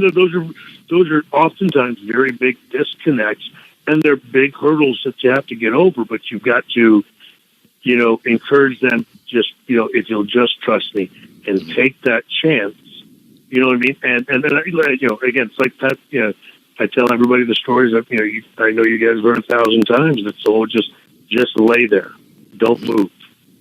And it's uncomfortable, you know, there's not, nobody's making a sound. And of course your instinct is to move, and, you know, you just hear Pat saying, don't move. I was just about to say, Pat at WrestleMania told us a story about you and Brett, and I think it was White Plains maybe. And he said, you guys did a double down. And he said beforehand, you guys just wait. And he said it was, you know, it's Pat, right? So he's like, it was like 3 minutes they laid there. He goes, in the crowd, they go banana. He goes, at first they quiet. That's a bad Pat Patterson, by the way, but you get the point. Well, no, but it was me and Scott. It was me and Razor. Okay. And it was the most uncomfortable thing ever, because they, you know, and so, but it's again, you know, tearing that Band-Aid off. And as I say, as you guys know, to get somebody, you know, to trust you in that is a big deal, because, you know, your credibility is on the line, right? You know, and you're hoping that, you know, hoping against hope, like, okay, this business hasn't passed me by, right? I mean, that's the thing. All the same stuff from that emotional standpoint still works, and then you stack that on top of the amazing stuff they do now. You know, physically, and it's a hard combination to beat, and that's why I'm with you guys. I love the NXT, and again, it is. I get that's where I get to go to work, you know, darn near every day, and it's a blast, because there's, you know, and he's taking it worldwide. I mean, heck, we go over to the UK now, and it's a whole nother group of young, hungry guys. I mean, you're constantly around all these young, hungry guys, scratching and clawing, you know, to get their shot, and them being in NXT, they know it's finally got real to them. You know what I mean? I mean, they know that the next step could be to the main roster, and good, bad, or otherwise, they know there's a chance. You know what I mean? I mean, everybody can say and complain, and, you know, what wrestling fans do now, complain about this guy getting used here, getting used there, whatever. But the only way to have a chance is to get there. You know, and so that's what they all focus on, not whether they'll get, you know, used well. Whether, you know, when they get there, it's like, if I get there, I've got a chance, and that's you know, that's very infectious to be around, and it's a joy to be around on a regular basis, because we just got a group of great and talented young men and women, you know, in NXT, and obviously in the UK now as well. Yeah, I mean, it's obvious how much NXT means to you. I mean, I meant to bring this up when we were talking about it earlier, but I thought it was a nice little touch on your pants at the Crown Jewel event that you had NXT on the back of them. I thought that was a nice little touch. Yeah. Well, it's funny. Yeah, Hunter, you know, he puts it on on his gear every time he's sort of out there, and I said, I said, man, we gotta have something big enough so that people can, you know, notice, because it is. I mean, you know, to him and I, man, I mean, it's, you know, I mean, clearly it's his baby, but I mean, I'm all in. Yeah, I have, you know, they've got me hook, line, and sinker. And it is something that, you know, it's funny, because he sort of hired me like, you know, you just sort of stick your big toe in and see how you like it. And we'll just do a couple times a week. And then, of course, you know, whatever it is, 2 years later, man, I'm full scale, you know, helping write TVs and do, you know what I mean? I'm so far in. There's no way I'm going to get out or have any desire to get out, because it's a blast. It really is. I had a blast when I came down there, so I'm gonna piggyback on Beth at some point and go back down with her, and you know, if you'll have me come in and talk to everybody again, because it really is just in that, I think 2 hours I was in there with you. Same as Jay, I was like, if you guys ever want to spitball anything, here's my number. And they all have. And it's really nice to go, because it gets my creative cap back on in terms of, and like, oh, okay, let me think about this. Let me see. Oh, this could be cool. This could be cool. And it's really that, back to what you said, is the preparation for the match is almost more fun than the match itself. Yeah. And I remember when I was down there sitting in on your class too, what I liked about it was a challenge for me as well, because it wasn't just, a group of guys sitting in a room watching film and just whatever you told them, like, oh, okay, yeah, write it down. Okay, yeah. They had questions for you as well. They were asking, well, why this and why that and blah, blah, blah. And it's making you think and keeping you on your toes, and you have to have answers for all these guys, right? So it was challenging in that respect and a lot of fun, and that's why I enjoyed it. No, again, that's what I was going to say. That's what's so awesome is that, one, they take part in it. Again, it isn't, you don't do the whole, like, anybody got questions, and everybody just sits there on their hands and afraid to ask. I mean, they do ask, they engage, they genuinely want to know, and that's what I always tell guys. Say, don't offer to give them your number, thinking that that they're going to do the whole, like, just doing that as a formality, but aren't going to get a hold of you. They're going to, because they understand. It's like, their coach is the guy that looks at them every day and says, "Look, I've stolen everything." Nothing. Nothing's original. I did right, exactly. And I said, so the more guys that you can get that have been there and done that, and, because it's just more information, the better. You've got. It's just better to hear it from as many top guys as you can and find something in there that works for you. And again, as I've mentioned, and Adam, when you were down there, and even Jay, I said, look, Jay and I are a little more similar. I mean, and our styles are going to lean a little more towards maybe a Johnny or a Ciampa. But then, with you, Adam, look, I was never 6'5", 235. You know what I mean? And the guy like Alistair or a guy like Lars, I can help them to a point, but I've never been a bigger type guy. And there are times that, I got to, call Hunter and ask him, because he's, he works a different style, and I don't know. I can throw some junk out there for you because I worked with big guys, but at the same time, I know my limitations. I've never been a, 6'8", 300-pound dude, and so that's I had Mick in there, about a month and a half ago, and it's just about getting them as many different ideas. It doesn't matter to me where they come from. As long as they get better, I don't care if it comes from, the dude next door. If they advance and get better, and that gets them, an opportunity at the main roster, that's what we're there to do, is help these guys move on. And as I say, that's what I think is, I don't know, that's what I'll always appreciate that about our, and again, I sound like I'm really burying the old guys. I mean, and I'm an old guy. I don't mean that. I'm just saying that's a different time. Yeah. Exactly. Yep. A little less rough and tumble now, and a lot more trusting and inclusive of wanting guys to go on and be successful. And like I said, it's great to have so many guys that I can reach out to and say, like, hey, you guys, I don't know, would you mind swinging by, or can you come in for a couple minutes, or even if you're at, if you're at, they've got the pay-per-view the next day and you're there, swing by the takeover, and don't be afraid to, throw whatever it is you got at them, because they'll take it. I remember when I went down, I think my favorite part of the whole process of my time there, sitting with your class, was the first day I went down. I believe it started at noon. I got there about an hour early. I got a text from you, and you were in Texas shooting that movie, and you said, "Hey, I just want to make sure you're everything's good for today." And I texted back, said, "Oh, is that today?" But I was already there. And you texted me back in a panic. Please tell me you're joking. Yeah. So that was my favorite part. Yeah, no, well, it really is. I mean, and it means the world to them. It really does. I mean, they appreciate that you guys take the time. And again, very well that they're all smart, intelligent guys.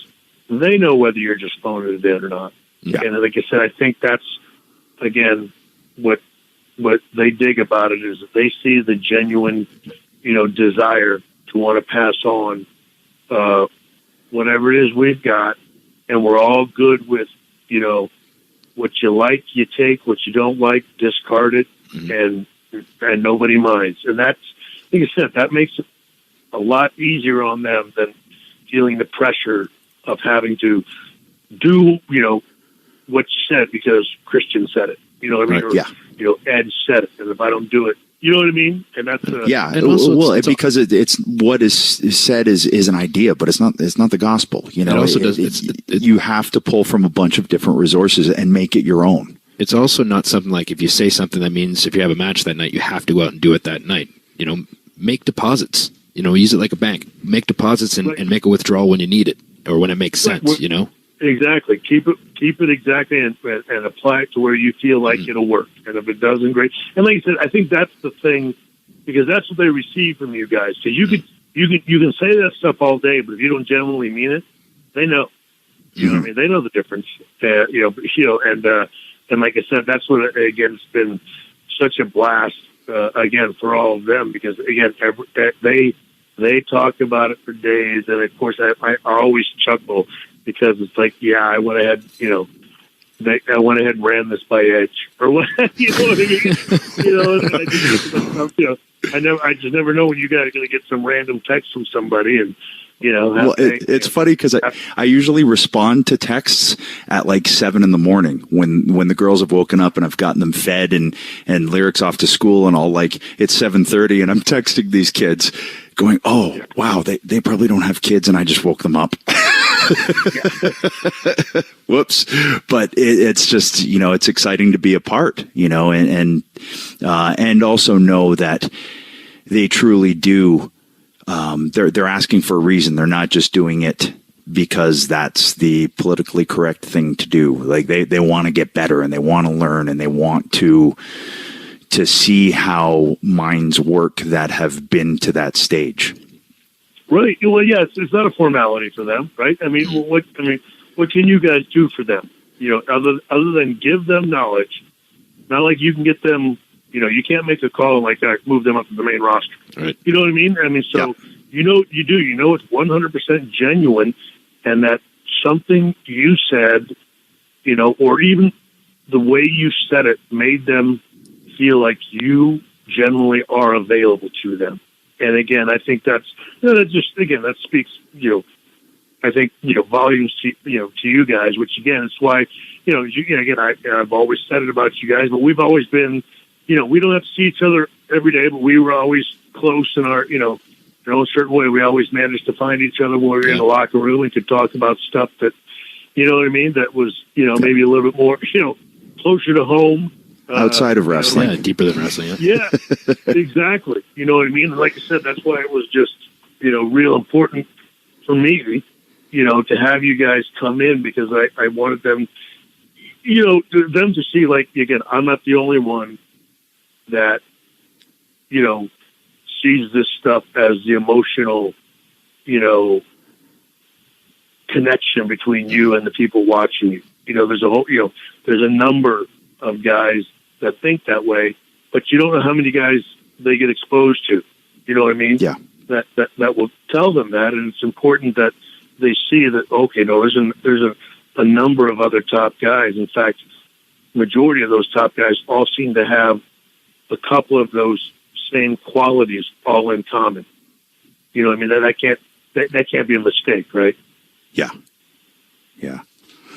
Well, I know this is your day off from anything to be able to relax. We've now corralled you for an hour. Yeah. And you're going to do that airport shuffle across your house, probably. Yeah. In my flip flops, no less. Yeah, I've turned it. I've officially turned into my dad. God rest his soul. I'm up at 4:45, 5 o'clock in the morning, and I'm in bed at 9, shuffling to the bed. Yeah. Yeah, mine's about 10 p.m. I got the book under my arm to read a chapter to make me fall asleep, and yeah. Yeah. I would like to go on record though. My dad couldn't nip up, so I mean, I still, at 53, no less. Yeah. Yeah. Right. Yeah. Right. And I get news for you boys. I'm glad to say that I did it, but I don't want to try it again. I don't blame you. I really don't. Anytime I even get close to a ring now and see someone bump, I go, oh my, there's just no way. There's no way. I curl up into a ball and cry. It is. It's almost a week later, and my knees are still a little, a little achy, and I mean, it's just now starting to turn the tide a little bit, where it's easing up a little bit, but yeah, you feel it. You guys, I mean, you always felt it for a while, but I couldn't imagine going out on Raw the next night. Yeah. And just having to go do it again.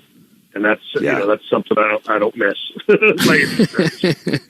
Yeah. Well, I'll leave that to your NXT kids. Yeah. Well, Shawn, thanks again. Thanks for coming on. It was nice to have you. It was great to have you on for Anatomy of a Match, but it was nice to have you on and just be able to focus on you and what you got going on now. So appreciate it. Thanks for coming on. It's always great. You bet. Thank you guys so much. And obviously, as you know, the invitation's out there. The guys love having you. So I'm a text away, man, and you're welcome anytime. Appreciate it. I'll be down there. I'm on my way right now. I'm going to jump in my car. I'll meet you there. He doesn't want to see you that badly. Yeah. On a side note, do you still have the Porsche? Do you still have the Porsche? No, I got rid of it. Yeah, a few years ago. I was going to say, you get the family going and everything else. The Porsche just don't work for that anymore. Yeah, I remember you were taking a poll of guys in the locker room of what kind of cars they had, and you asked me, like, God, some of these guys are telling me what kind of cars they have. I can't even believe it. Like, what kind of car do you have? I was like, a Porsche. You're like, what? You have a Porsche? Then we were in Tampa a couple weeks later, and I came up to you. I said, I have the car here if you want to drive it. And you went out. All the fans were standing there. We're standing by where we parked the cars, and you and I pull out in this convertible Porsche and go for a cruise. It was pretty funny. Yeah, I was going to say, that's the first and only Porsche I've ever driven was yours, man. Yeah, it's the first time I ever got to drive one, and the last time. Yeah. Well, I'm a dirty old truck driver, so I got a pickup truck, so I can't help you there. I got the dad 4-door. I got the dad 4-door sedan now, so times have changed. There you go. Yeah, I was going to say we've all mellowed out way too much. Yeah. All right, buddy. Thank you guys so much. Really appreciate it. Thanks so much. Take care, boys. See ya. Bye.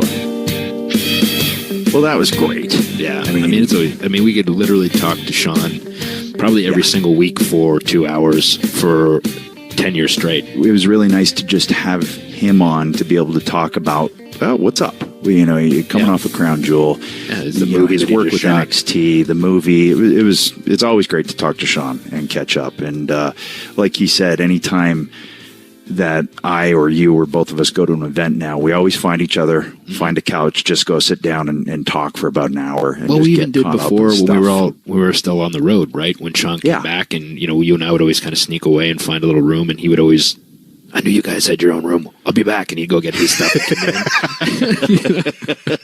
So, we just always had that, that kind of relationship with him that we just, enjoyed each other's company and hanging out and talking.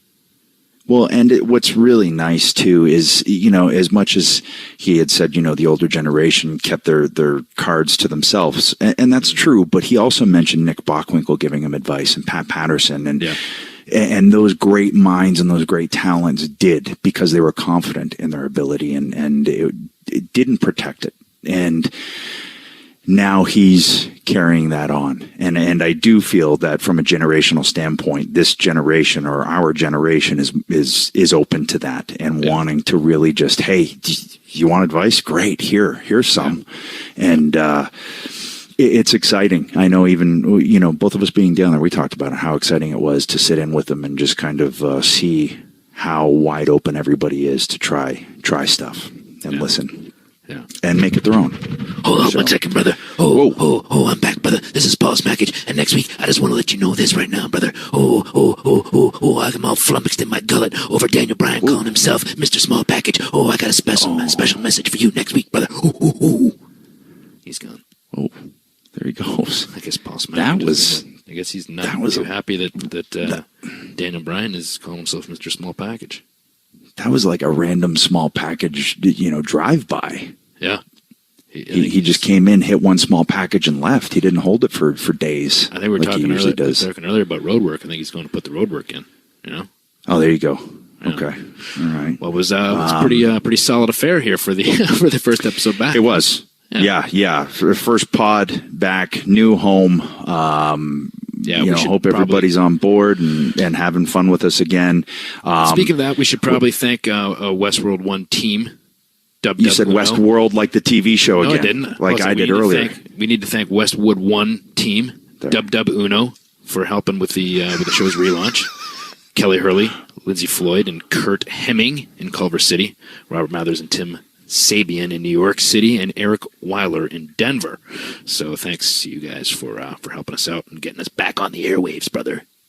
Wouldn't WW Uno be WWU? Dub Uno. Uno is one. Westwood One. Okay, I see. I thought I was going for the WWO thing. Yeah. Also remember to subscribe in Apple Podcasts, Google Podcasts, Spotify, TuneIn, Stitcher, or however you listen to your podcast. Don't forget to leave us a 5-star review, brother. I think this episode was 6. Say what? This episode was 6 stars, is what I'm saying. Oh, gotcha. Head, right? Yeah. Okay, fine.